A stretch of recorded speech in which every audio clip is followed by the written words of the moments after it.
ఖమ్మం జిల్లాలో కొత్తగూడెం కూడా సింగరేణి పక్కనే ఉన్నటువంటి భద్రాచలం అయోధ్య రాముల వారి టెంపుల్ తర్వాత శ్రీరాముల వారు నడయాడిన టెంపుల్ భద్రాచలం.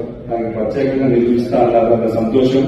ఇంకా ఇచ్చారు 50 కోట్లు చెప్పారు కానీ ఈ 50 కోట్లు సరిపోదన్నా, చాలా ఎక్కువ. భద్రాచలం రాముల వారు నడయాడిన ప్లేస్, పర్ణశాల సీతమ్మ వారు నడిచిన ప్లేస్. మనం చాలా ఎక్కువగా అభివృద్ధి చేసుకోవాలి. ఇంకొకటి ఏంటంటే అన్నకు ఒక చిన్న రిక్వెస్ట్ వచ్చిన మంత్రి గారికి ఒక చిన్న రిక్వెస్ట్ ఏంటంటే, అదృష్టవశాత్తు మేము ఒక తెలంగాణ రాష్ట్రానికి అదృష్టంగా కిషన్ రెడ్డి గారిని బొగ్గుగంగ శాఖ మంత్రిగా ఉండడం నేను నిజంగా సంతోషిస్తూ చెప్పేది ఏంటంటే, దాదాపు 120 ఏళ్ల చరిత్ర ఉన్నటువంటి సింగరేణిని కేవలం దాదాపు ఒక 10-15 ఏళ్ల నుంచి మాత్రమే బీఆర్ఎస్ పార్టీ అధికారంలోకి వచ్చిన తర్వాత నుంచే లాభాల పాట అధికంగా పట్టిందని చెప్పేసి నమ్ముతూ దానికి కొన్ని లెక్కలు కూడా ఉన్నాయి, చూపిస్తాం.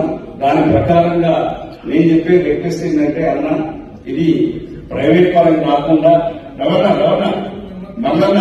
అన్నది ఒక నిమిషం, సింగరేణిలో 51% తెలంగాణ రాష్ట్ర ప్రభుత్వ వాటా ఉంటే 49% కేంద్ర ప్రభుత్వ వాటా ఉంది.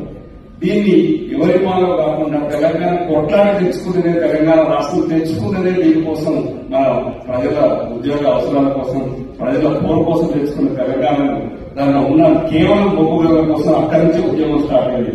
ఈ రాష్ట్రంలో ఉన్న బొగ్గులను కాపాడాల్సిన బాధ్యత మనందరితో పాటు మీ మీద ఎక్కువగా ఉందని చెప్పేసి ఫైనల్ గా రిక్వెస్ట్ చేసి, ప్రైవేట్ పరం కాకుండా యాక్షన్ సిస్టమ్ ఉన్నప్పటికీ కూడా తెలంగాణలో కొన్ని సవరించైనా అక్కడ ఉన్నటువంటి నిక్షేపాలను తెలంగాణ ప్రజలకి వచ్చినట్టు, తెలంగాణ ప్రభుత్వానికి వచ్చినట్టు ఆ ప్రజలకు చెందాల్సినట్టుగా మరొక్కసారి కాపాడాలని రిక్వెస్ట్ చేస్తూ, మరొక చిన్న రిక్వెస్ట్ ఏంటంటే, పక్కనే ఉన్నటువంటి ప్రయాణం స్టీల్ ఫ్యాక్టరీ ఏపీఆర్ యాక్ట్ కూడా పెట్టారు.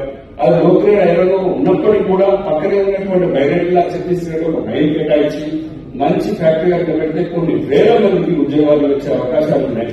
ఈ 2 పనులు మీ చేతిలోనే ఉన్నాయి కాబట్టి